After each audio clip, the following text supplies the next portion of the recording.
Hai, Assalamualaikum semua. Okey, jom kita sambung kita punya tips melukis keluk kita hari ini. Okey, so hari ini cikgu nak share kalau dalam soalan tak bagi skala, tak bagi jadual, macam mana nak lukis keluk. Okey, boleh. Kita boleh lukis, senang je. Baik, kita tengok soalan. Dengan menggunakan rajah yang sesuai, jelaskan pembentukan keluk permintaan. Yang kedua, okey, cikgu sediakan dua contoh soalan sebab cikgu nak tunjukkan perbezaan dari segi teknik menjawab. Okey, kita boleh guna rajah yang sama tapi sat lagi dari segi penerangan jawapan tu dia berbeza mengikut kehendak soalan. Okey, soalan kedua, jelaskan hukum permintaan. So, dua benda ni benda yang berbeza. Rajah yang sama kita boleh guna. Okey, dalam exam dia akan keluar salah satu je lah. Okey, cikgu cuma nak tunjuk je. Baik, jika disuruh menggunakan rajah, itu maksudnya lukis keluk.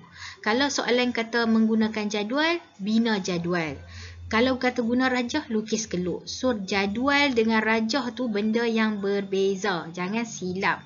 Okey? Baik, kita nak lukis keluk apa ni? Okey, tengok soalan. Soalan kata jelaskan pembentukan keluk permintaan. Maka lukislah keluk permintaan.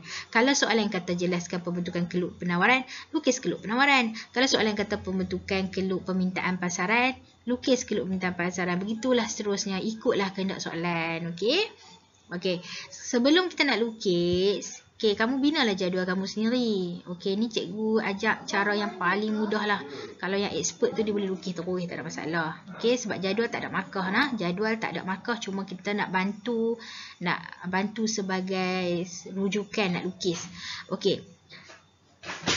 Dalam jadual, dia sama macam keluk. Dia ada perkara asas dia. Dia ada dua kolom lah, harga dan kuantiti. So, kamu bebas nak buat jadual kamu, tapi bebas-bebas pun jangan sampai hilang markah. Dia adalah syarat-syarat dia yang kita kena ikut. Okey?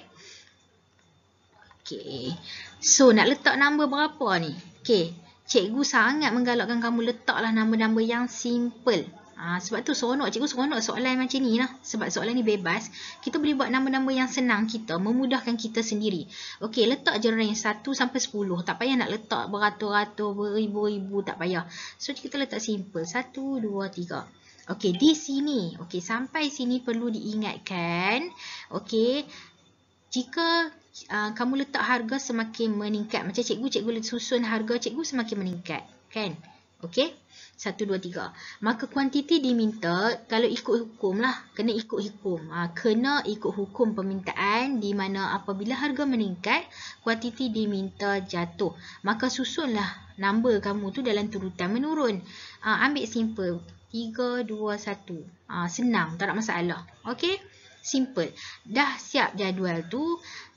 Kita lukislah, kita transfer dalam bentuk keluk macam tadi. Ingat asas melukis keluk mesti ada dua paksi dan titik origin. Okey, guna pembaris, nampak lawa sikit. Okey. Okey, paksi harga, jangan lupa harga ada RM. Kemudian titik origin, jangan lupa titik origin ni penting sangat-sangat. Cikgu selalu tekankan titik origin ni, jangan lupa. Okey, kalau lupa hilanglah markah keluk kamu. Okey. Paksi kuantiti diminta dalam unit. Okey, lepas tu baru kita masukkan kita punya skala.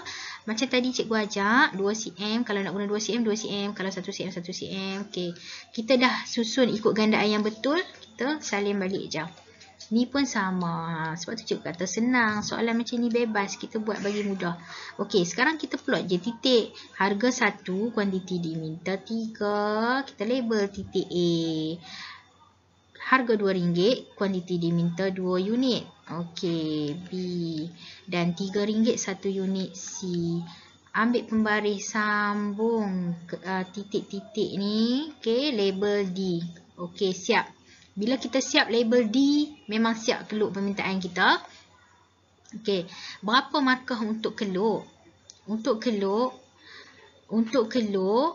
4 markah.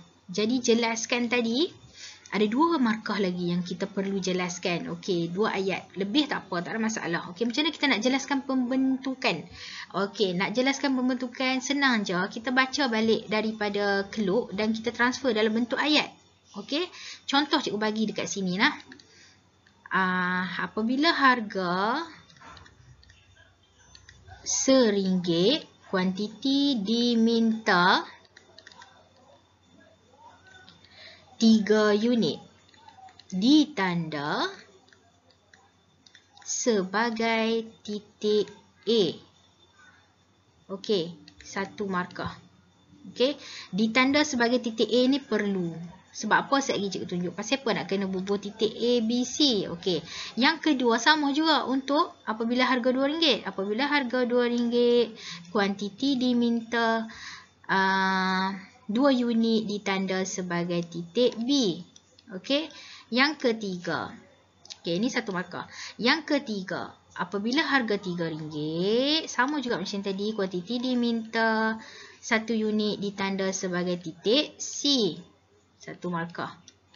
Dengan menyambungkan titik-titik tersebut, maka terbentuklah keluk permintaan. 1 markah. Sebab tu cikgu kata tadi, kena letak titik A, B, C. Kalau tidak, poin yang keempat tu kita tak boleh nak tulis. Jadi kena letak titik. Titik apa? A, B, C. X, Y, Z. Okey, macam itulah. So, kamu dapat lebih daripada 6 markah sebenarnya. Okey. Kalaulah soalan keluar hukum. Okey, sekarang ni dah habis dah yang ni. Pembentukan. Kalau pembentukan, cara nak jawab dia macam tu. Okey, untuk hukum permintaan, okey, kita boleh guna keluk yang sama, lukis keluk yang sama. Tapi dari segi penerangan dia, lain. Okey, untuk hukum, baik, untuk hukum kita nak terangkan hubungan. Kita nak terangkan hubungan. Okey, hukum apabila harga meningkat, okey, harga meningkat, kuantiti diminta menurun ataupun jatuh. Menurun ataupun jatuh ataupun berkurang. 1 markah. Okey, nampak? Hubungan, hubungan, ni poin yang kedua ya. Hubungan antara harga dan kuantiti diminta adalah negatif atau songsang. 1 markah. Okey, kan cukup 2 markah kan penerangan. Habis sangat tak ingat, kita boleh ambil contoh. Contoh dia apa? Nak tunjukkan hukum. Apabila harga meningkat daripada RM1 ke RM2, kuantiti diminta jatuh daripada 2 unit ke 1 unit. Nampak? Sebab cikgu kita ambil balik contoh. Okey, RM1, 3 unit. Okey, nampak nah? Dia berkurang apabila harga meningkat, dia berkurang. Boleh juga diberi markah berdasarkan contoh dalam keluk. Okey? Itu saja untuk hari ini. Cikgu harap dapat membantu kamu dalam melukis keluk. Kalau keluar soalan yang melibatkan keluk, jangan takut. Sebab apa? Sebab keluk lah boleh bagi banyak sangat markah kat kamu. Lebih mudah dapat markah. Okey? InsyaAllah kita jumpa dalam next class, next tips. Okey, thank you. Assalamualaikum warahmatullahi wabarakatuh.